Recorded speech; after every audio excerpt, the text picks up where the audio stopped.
First Person is produced in cooperation with the Far East Broadcasting Company, who rejoice in the stories of changed lives through the power of Jesus Christ. Learn more at FEBC.org. I may have blindness, but blindness does not have me.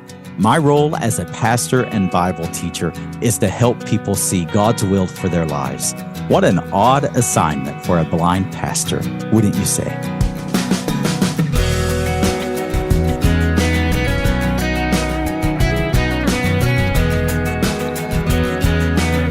Welcome to First Person. I'm Wayne Shepherd, and this week you'll meet a pastor who serves his church under unique circumstances.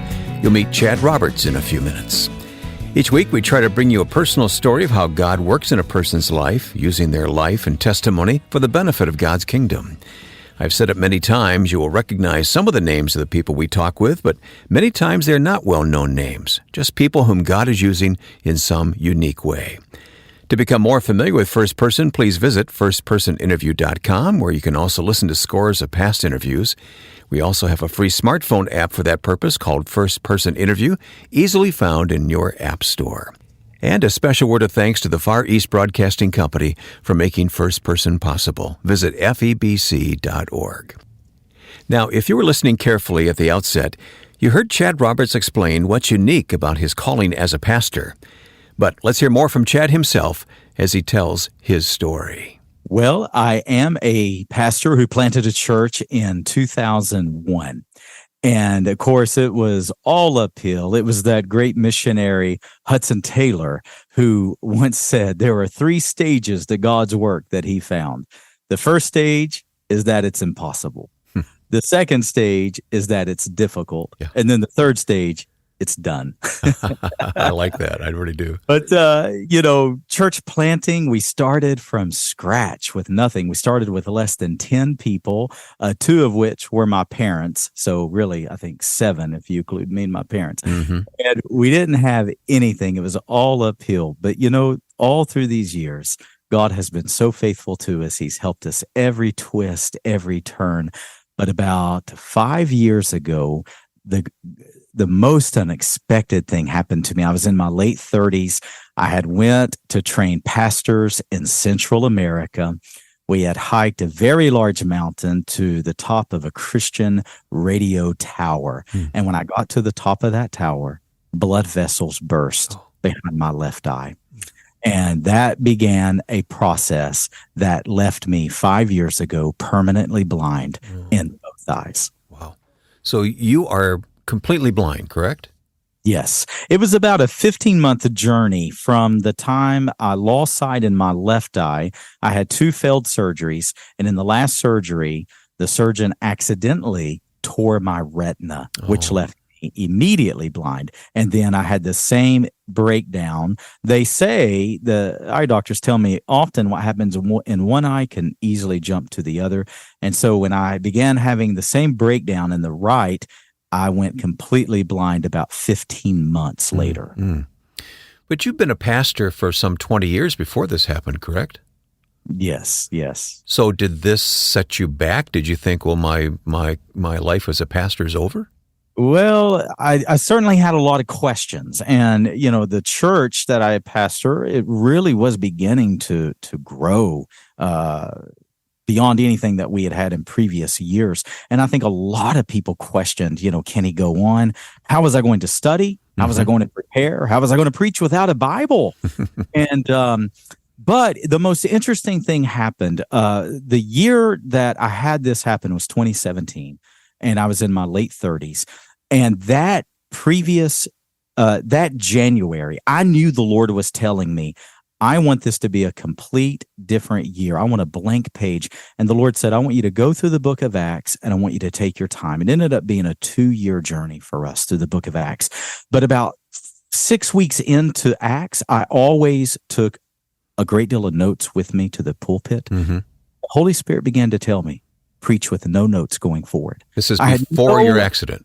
Yes, I had no idea I was going to go blind. No idea. And the Lord said, stop preaching with notes. Study as you always study, but lean on me. And I had no idea. It would have been from January 17 until November 18 that I was completely blind. And all that time, the Lord was preparing me. And, I look back at it now, and it's just part of God's grace. Yeah, of course. We've only met on one occasion, and it was a brief encounter, but you seem like such a positive person. Be honest, though, did it set you back when all this happened? I mean, it was so bizarre that you would go blind like that. I look back now when it did first happen, and I did withdraw more than I think what I realized. I very much, after I would speak, I would go straight to another room and not want to talk to people. Mm-hmm. To go to a restaurant, to walk through a restaurant and know every eye is on you because they can tell that you're blind. When I first went blind, if I went to a restaurant, I would spill my drinks, or I would, drop my food, or just embarrassing things. And I tell you, Wayne, when 2 years ago, I preached through the entire book of Mark. And when we would come to encounters like the man with the withered hand, when Jesus told him to stretch forth that hand, I just imagine in my mind that he kept that hidden, tucked within his robe. He didn't want people to see it. The man that they lowered down from the roof, you remember that story? Yeah. I can't imagine his objections, because it's embarrassing when you have a handicap. It's embarrassing when you know all eyes are on you. It gave me a completely different perspective to the people in the scriptures. Well, it's obvious that your blindness does not define you, and I want to talk more about how you cope with what some people would call a disability. I'm not sure do you call it a disability? No, not at all. I didn't think you would. People ask me often why I don't use a cane or why I don't wear, the dark sunglasses. I tell people I don't feel like a blind man. I don't live like I'm blind. Wow. We'll talk more about how you live life as a pastor without your eyesight in a few moments. But as I said, you're not defined by your blindness. You have a story that predates what happened to you there. Tell me, when did you become a believer, and how did the Lord get a hold of you in the first place, Chad? Well, my story, obviously, I was raised in all of this, but now, obviously, my mom, like so many others, I had a praying mom. My mom didn't know anything of God until she was 23. She was never taken to church. I remember one time preaching on, say it was Daniel the Lion's Den, a familiar story. And I said, I know everybody knows this story. And after church, she said, Chad, don't ever say that. She said, I was 23 years old and had never heard that story when I first got saved. Don't ever assume. And she was so lost. Her story, we did a great recording with her called Rescued. She was so lost, and the way the Lord rescued her was unbelievable. And so my dad was not a Christian. My mom was completely transformed by the gospel. So I grew up in a very divided and a very, volatile home environment. My dad didn't become a Christian until the last 15 years of his life. But my mom, from the age of 23, walked with God, and she raised me. I can remember walking into rooms, and she would be on her knees weeping before the Lord. I can remember going to the grocery store as a little boy, and she would pray with me that God would make our money stretch and that God would help us to find deals. I just grew up in an environment of prayer, and it's all that I really ever knew. And God captured my heart when I was very young. Yeah, but you had to make a decision, didn't you? Yes. Oh, yes. No, I felt the Lord drawing me. I felt conviction of sin even as a boy, that I knew I needed the Lord. I understand you took a mission trip as a young man, and that really shaped your life too. That was certainly a defining moment. My family had a lifelong friend who, when communism fell in 1989, he left around 1991. He quit his job and became a full-time missionary. And when I was only 12, which would have been the summer of 93, he came to my parents and he said, I want Chad for the summer with me in Eastern Europe. And they said, no way, not till he's 18. God dealt with him, and God orchestrated some wonderful events, and they released me to go. And I went the summers that I was 12 and that I was 13, and he took me everywhere: Ukraine, Hungary, Romania, Germany, all over those places. And it just really defined my life. Yeah, it was an exhilarating time for the gospel in those countries, wasn't it? Oh, yes. I can remember meeting pastors over there who very much suffered under communism, being 12 and 13 years old and hearing their stories. I remember going to one church in North Romania where literally there were more people outside the church listening to speakers than there could fit inside the church. It marked me forever. So as a young teenager, you had that experience. Did you preach in those situations? Did you come home and begin preaching at that young age? Well, again, it's really interesting the way the Lord orchestrated it. What would happen, I didn't preach per se, but what would happen is churches found out about it. So, a lot of churches did like youth Sundays, or they would have me come speak to their youth groups. And then what happened is that began to grow. Those invitations grew. And I think from the time I was 12 until I finished high school, I actually spoke in over 200 churches through those years. There's a lot more to Chad Roberts' story, and we'll get to it next as you stay with us for this edition of First Person. Hi, I'm Ed Cannon, and as you know, situations around the world are changing quickly. Stay current with FEBC's ministry and get a deeper understanding of people who need to find hope. Hear how you can feel the pulse of God's Spirit moving through the hearts of believers dedicated to reaching the lost. Be sure you join me for the podcast Until All Have Heard. Discover how the gospel is making a difference around the world. Search for Until All Have Heard on your favorite podcast platform, or hear it online at febc.org. My guest is Chad Roberts. Chad is a pastor. He is the pastor of Preaching Christ Church. Where's the church located, Chad? It is in Kingsport, Tennessee, which is just a little outside the Smoky Mountains. Beautiful part of the country.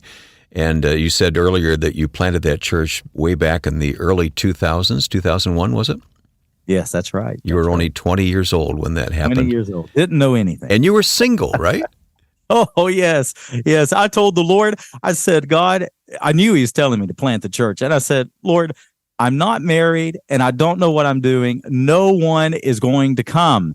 And turns out I was right about that for several years. I like to remind the Lord, I was right. No one came for a long time. But that singleness didn't last forever. No. The Lord sent me a wonderful wife. How did you meet Sadie? Well, her parents began coming to my church, and she was away at college, and they kept telling her, hey, our pastor is single, and she kept saying, no, thank you. I don't see myself with a pastor. And then she came, and we met each other, and I would say we dated just right at a year before we were married. I laugh now and tell people, after I met her, I had to get a restraining order. It got very awkward, but no, I kid. No, we have a great time. And I should mention also that you are a radio pastor. Your program is on in Knoxville, Tennessee. Is it on the single station there? No, we're actually, when it comes to radio, we're in San Diego, we're in Tyler, Longview, and Cincinnati, and we're looking at a couple more right now. We're getting ready to pick up. But then, of course, we do a great deal of broadcasting on One Place, Pray.com, several digital things. Okay, well, we'll put some links in our program notes so listeners can tune you in and check that out. What's the name of the program? Awakened to Grace with Chad Roberts. Awakened to Grace. All right. Well, let's get back to this unique circumstance in which you serve Christ. You became blind as an adult, so you lost your sight, which means that you know what eyesight was at one time and had that experience, and then that tragic instance of the burst blood vessels, then the medical procedure that didn't go right, and it led to your total blindness. Talk to me about how you are accepted as a pastor with the loss of your eyesight. One of the things that surprised me the most is how many people with other disabilities came up to me and would say, Pastor Chad, I'm so sorry for what has happened to you, but I can't tell you how much more I relate with you. I wasn't prepared for that. I remember talking very transparently about my struggles when I first went blind, of even going out to eat and how embarrassed I felt. And I remember a lady in my congregation, she has some type of genetic disease where muscles did not form right around her mouth, and she has trouble eating. And she talked about, and it just multiple have come up to me and said, I relate. And I wasn't prepared for that. I can see how that would cause you to be much more empathetic with other people. Is that one way in which you were changed through this circumstance of blindness? It is. I think that all of us, to some degree, we judge others, right? Judge appearance and so forth, and, tone, body language.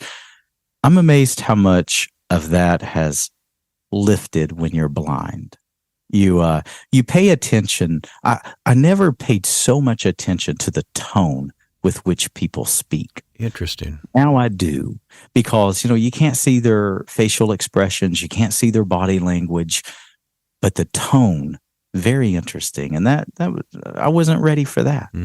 Are people uncomfortable talking with you? Yes and no.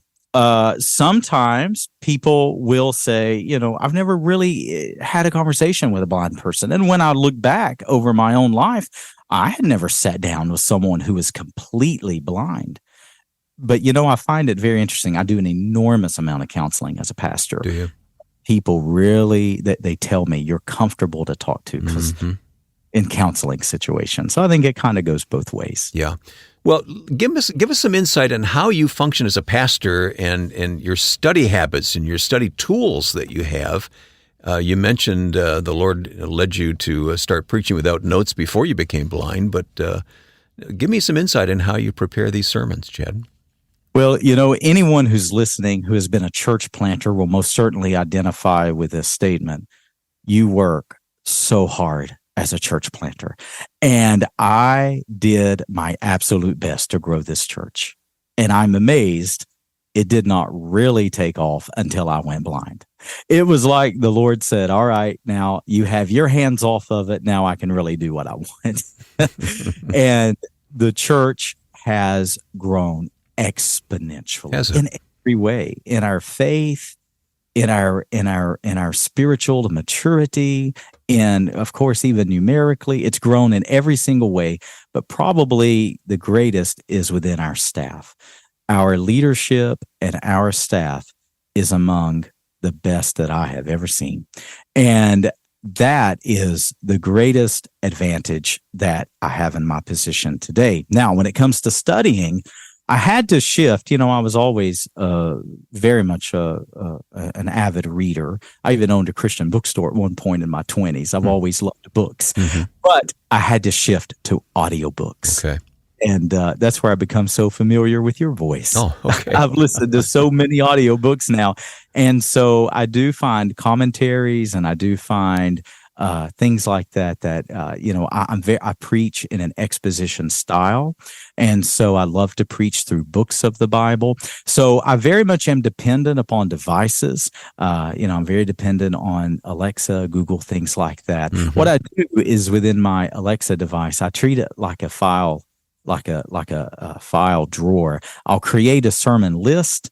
Everything I learned, all the insights I feel like the Lord's giving me, I put it all in those lists. And then I have a list called Sunday, and then I build my sermons from there. And where I do preach, word for word, phrase for phrase, line upon line, precept upon precept, I just go verse by verse. You tell the story when you were a young pastor starting that church, Preaching Christ Church, that an older woman encouraged you. Can you tell me that story?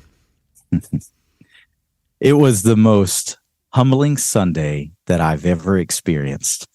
We rented a banquet room as our first church. And so they had a wedding party the night before, that Saturday night. And to say that hotel had a great had a cleaning staff would even be an overstatement. And I knew it'd be on me to get the place situated for church that next Sunday morning. Well, the wedding party stayed, oh gosh, I think it was till 2 a.m. Oh, wow. I tried to go in there to clean it for the next morning service. They had stomped cake into the carpet, beer bottles everywhere, alcohol everywhere. There was no way we were going to have church. That morning, rather than canceling, that morning we chose to have church in their abandoned kitchen. And I probably set up 12, 15 chairs. And I have never felt more like a failure. I've never felt more inadequate than having a Sunday morning service in an old, dirty hotel abandoned kitchen. And there was a little lady who was a founding member. She's gone on to be with the Lord. Her name was Betty Hawkins. She wrote me a letter that week. She could see my discouragement. And she said, Chad, long before God grows the branches of this church, he's going to grow the roots first. Don't get discouraged. And she said, if we had our choice, if our family could have chosen to hear the most wonderful choirs this morning or to be in the most comfortable pews this morning, she said, our family would have chose to have been here with you at Preaching Christ Church. What a great encouragement that must have been to you. I still have the letter to this day. Chad, before we leave, I have to ask you about Scripture. I know how precious it is to you. There must be passages that just come alive to you because of the circumstances that you serve Christ in. But what would you share with us today from Scripture? Well, 2 Corinthians 12:7, I think of often. When Paul said, I've been given a thorn in the flesh, that really came alive to me when I suffered blindness. I think often about Hudson Taylor's quote. He said, if God leads me into the most difficult of circumstances, I need the grace of God. And should God lead me into the most luxurious circumstances where it's comfortable, I still need the same grace of God. So Hudson Taylor said, the will of God then is more of a matter for God to consider than for me, because either way, I live by the same grace of God. And when Paul said he had been given a thorn as though it were a gift, he said, no, God's grace is sufficient for me. I knew in my mind, God's grace would be sufficient going into blindness. I just never knew how real. I never knew the depths. I never knew the reality of what God's grace, the sufficiency really was until I went blind. And he hasn't failed me one day, not one moment. What a remarkable statement. Our guest has been Pastor Chad Roberts, who, although totally blind, doesn't let that slow him down in serving Christ. He's pastor of Preaching Christ Church in Kingsport, Tennessee, and the host of the radio show Awakened to Grace. We'll put links to his ministry in our program notes at firstpersoninterview.com. If you happen to join us late today or want to share what you've heard with someone else, please visit firstpersoninterview.com and click the red listen button. Or use our smartphone app, First Person Interview, and download any interview in our archive, including today's, and listen at your convenience in the car or at home. First Person would not be possible without the support of the Far East Broadcasting Company, and FEBC has many stories of their own to tell of God at work in the world through radio and new media sources. Check out the website febc.org and follow the exciting developments. febc.org. Now, with thanks to my friend and producer Joe Carlson, I'm Wayne Shepherd. Join us next time for First Person.